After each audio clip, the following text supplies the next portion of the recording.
संकट, क्लेश, पैशन, यीशु मसीह की जी उठना, महिमा पाना से लेकर अनंत राज्य तक की सब बातें इन भजनों में नबूवतों के तौर पर हमें मिलता है। ऐसा भजनों का नाम है, हेलो, मेसियानिक साम्स। ऐसा भजन का नाम है मसीह भजन या फिर मेसियानिक साम. മശിഹാ സങ്കീർത്തനങ്ങൾ എന്നാണ് അവ വിളിക്കപ്പെടുന്നത്. അതിൽ ആദ്യത്തേതാണ് 2-ാം സങ്കീർത്തനം.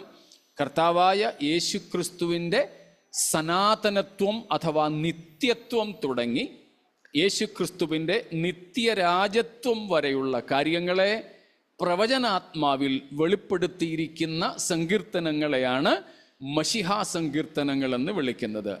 യേശുക്രിസ്തുവിൻ്റെ നിത്യത്വം അഥവാ സനാതനത്വം, യേശുക്രിസ്തുവിൻ്റെ ജഡധാരണം, യേശുക്രിസ്തുവിൻ്റെ ഐഹിക ശുശ്രൂഷകൾ, കഷ്ടാനുഭവങ്ങൾ, മരണം, യേശുക്രിസ്തുവിൻ്റെ മരണവിധം, ഓക്കെ, യേശുക്രിസ്തുവിൻ്റെ അടക്കം, പുനരുത്ഥാനം, തേജസ്കരണം, നിത്യരാജത്വം വരെയുള്ള സകല കാര്യങ്ങളും ഈ സങ്കീർത്തനങ്ങളിൽ പ്രവചനമായി രേഖപ്പെടുത്തിയിട്ടുണ്ട്.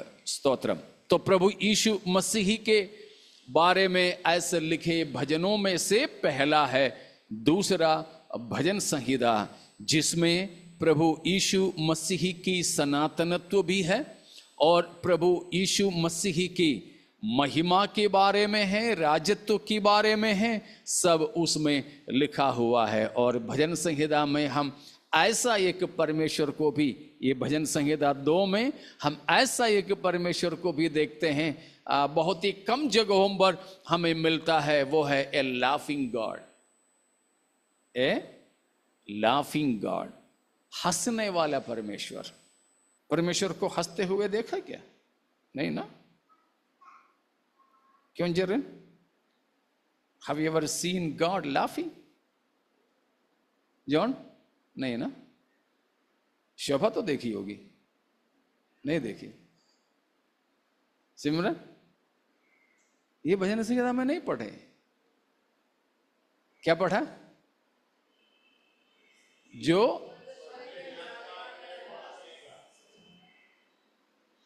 मनुष्यों की परमेश्वर के कब्जे से छूटने की इरादे को देखकर परमेश्वर को हंसी आता है.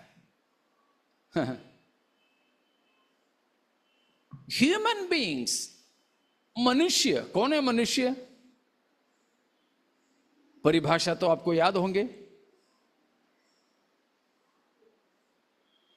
रूफस को याद है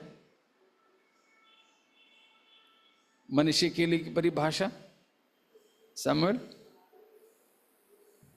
जोहान तो जा रहे हैं ना, जाने से पहले बोल के जाओ.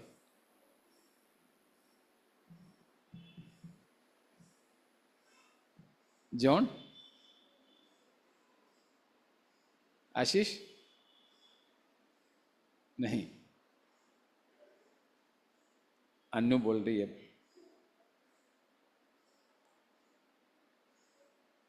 बहुत बार मैंने आपके सामने रखा था.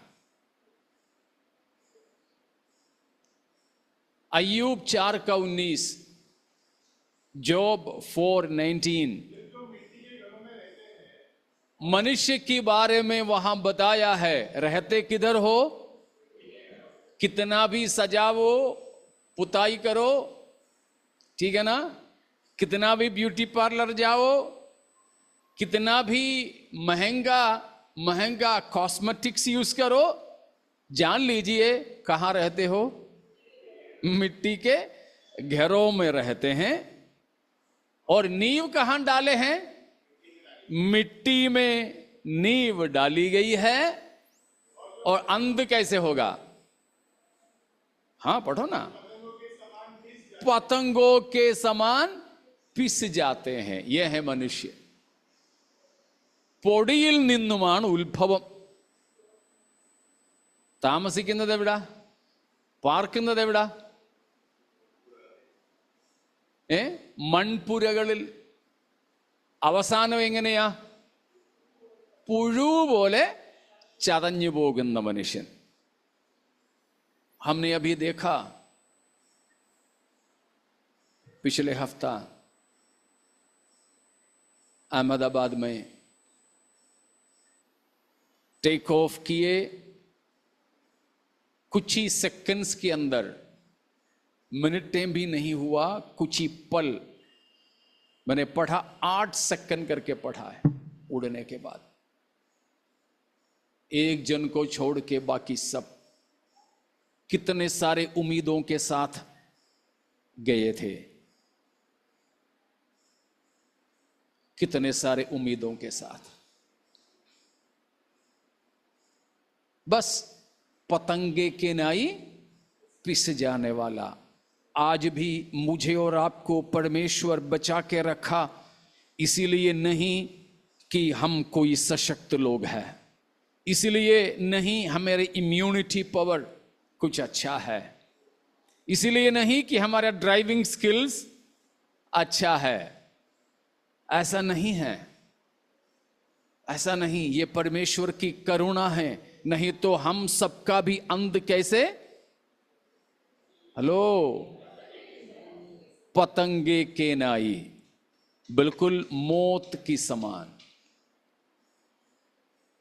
मौत की समान। यह है मनुष्य, ऐसा मनुष्य, हमारा वही हाल है। अब कोई भूलना नहीं मनुष्य की परिभाषा, ठीक है ना? मिट्टी से फूंकेंगे तो उड़ जाने वाली धूल से मेरे और आपकी रचना हुआ है।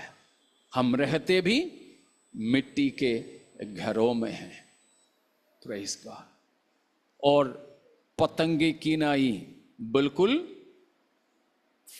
पिस जाने वाले हैं।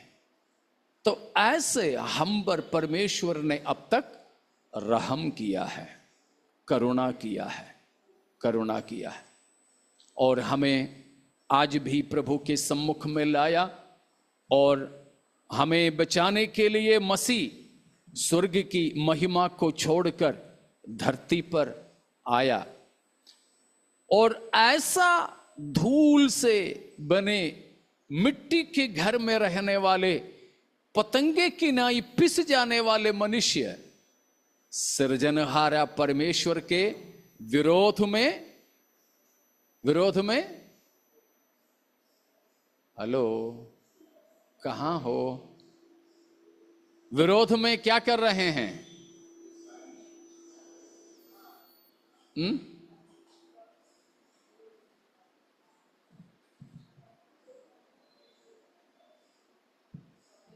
अब लोग किधर हो?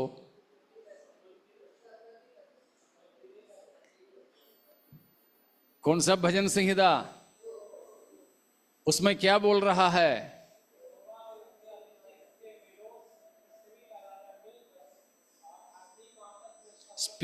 स्पीकर इधर को कर लो ना,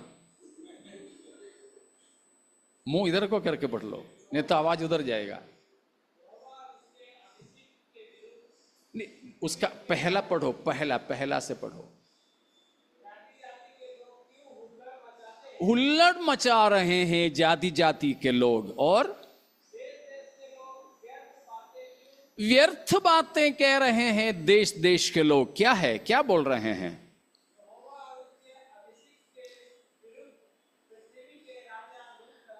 यहोवा और उसके अभिषिक्त। कौन है अभिषिक्त? मसीह। मसीह का मतलब अभिषिक्त, क्राइस्ट का मतलब अभिषिक्त। यहोवा और उसकी अभिषिक्त के विरोध में पृथ्वी के राजाएं मिलकर, हाकिम लोग आपस में सम्मति करके कहते हैं, आओ हम क्या करें? परमेश्वर के बंधन को तोड़ डाले, मतलब परमेश्वर की कब्जा से हम छूट जाएं। हाँ, हम परमेश्वर से स्वतंत्र हो जाएं। लोग क्या चाहते हैं? परमेश्वर से स्वतंत्र होना। People want freedom from God the creator. संभव है? Praise God. What is actually true freedom? सच्चा स्वतंत्रता का मतलब क्या है? It's not licence to do whatever you wish.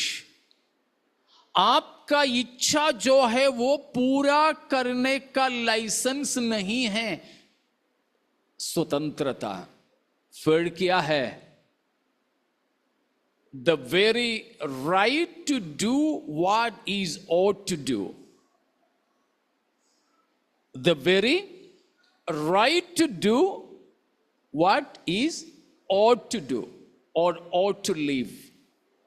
जो करना चाहिए वो करने का हक है, सही आजादी। ये कैसे मिलेगा? Until and unless a person is under the subjection of the Creator, he cannot be truly free. किसी को अगर सच में स्वतंत्र होना है तो सृजनहारे का अधीन होना है। लेकिन यहां सृजनहारे की अधीनता से बाहर जाने का कोशिश में है। यह देख करके परमेश्वर स्वर्ग में बस करके हंस रहा है। पिछले हफ्ता हमें देख के तो नहीं हंसा होगा ना खुदा बाप? है ना?